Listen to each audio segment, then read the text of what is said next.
ఓ తమ్ముళ్ళు పండుగ పూట కొత్త బండి కొంటుండ్రా. అయితే ఈ ముచ్చట మీకోసమే జర పైలంగి నుండ్రి.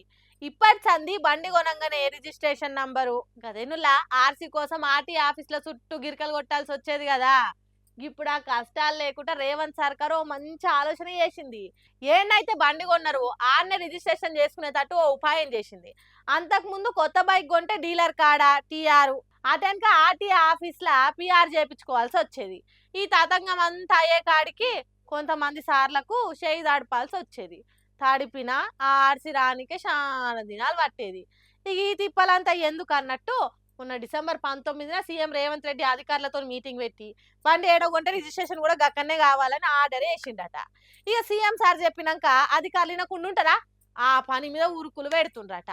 అంత బాగానే ఉంది కానీ ఏదో ఒక మతలబ్ లేకుండా ఏ పని కాదు కదా మన తాన. అయితే అస్సలు ముచ్చట ఏందంటే మన పక్క రాష్ట్రాలలో ఎప్పుడో వాహన్ సారథి పోర్టల్ల పుణ్యమా అని షోరూంలోనే ఈ కొత్త బైక్ల రిజిస్ట్రేషన్లు అయిపోతున్నాయట. మీ దారి మీదే మా దారి మాదే అన్నట్టు ఒక్కో రాష్ట్రం ఒక్కో తీరుగా మనకంటే ముందే ఉన్నాయి. కానీ మన కాడ ఈ సాఫ్ట్వేర్ ఇప్పుడు అప్పుడే సెట్ అయ్యేటట్టుగా అనిపిస్తలేదు. పూర్తి స్థాయిలో ఈ వాహన్ పోర్టల్ రావాలంటే ఇంకో 6 నెలల టైం పట్టేటట్టు ఉందట. అప్పటిదాకా ఎందుకు ఆగాలని మన సర్కారు స్పెషల్గా ఒక సాఫ్ట్వేర్ను తయారు చేపిస్తున్నది.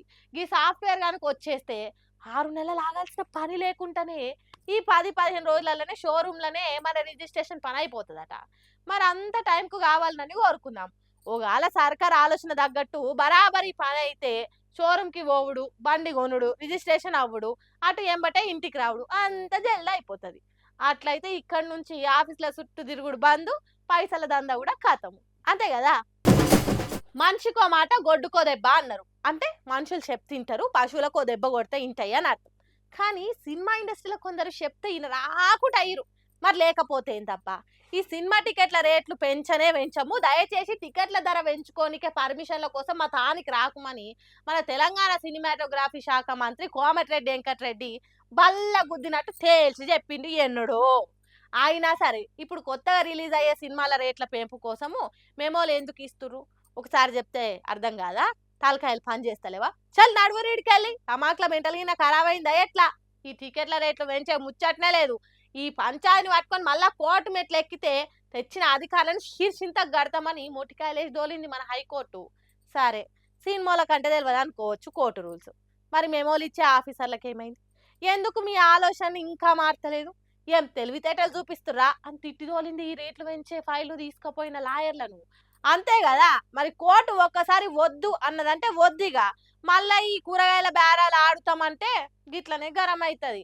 అందుకే ఉన్న దాంట్లోనే సినిమాని తీసుకొని అందరికి అందుబాటులో ఉండేటట్టు, అందరు చూసేటట్టు టికెట్ రేట్లు పెడితే అరే తక్కువనే ఉంది కదా రేట్ అని బగ్గా అభిమానం ఉన్నోళ్ళు 1-2 మాటలు చూస్తారు. అంతేగాని ఏమని మాటినాడు సీతయ్య లెక్క రేట్లు పెంచుకుంటా పోతే ఆ చూసే కొద్దో గొప్పోలు కూడా చూడరు. మరి ఈ ముచ్చట సినిమాలకు ఎన్నటికి నెత్తికెక్కుతుందో అని గులుగుతుర్రు మన టీఎఫ్ఐ ఫ్యాన్స్ అంతా.